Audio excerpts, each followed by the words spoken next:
বলেন না সুবহানাল্লাহ।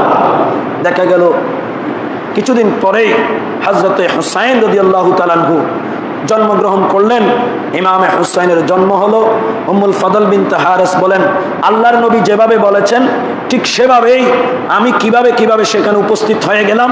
আর হযরতে হুসাইন দুনিয়াতে আসার সাথেই প্রথমে আমার কোলে দেয়া হয়েছে। জোরে বলেন না সুবহানাল্লাহ। রাইতে খায়রা, আপনি ভালো দেখেছেন। কি দেখেছেন?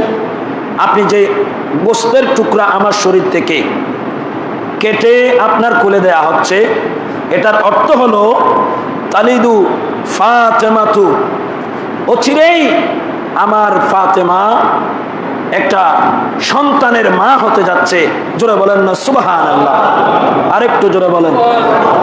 আমার মেয়ে ফাতেমা রাদিয়াল্লাহু তাআলা আনহার ঘরে একটি শিশু জন্ম হবে।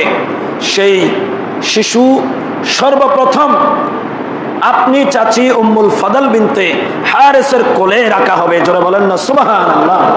আরো জোরে বলেন না সুবহানাল্লাহ।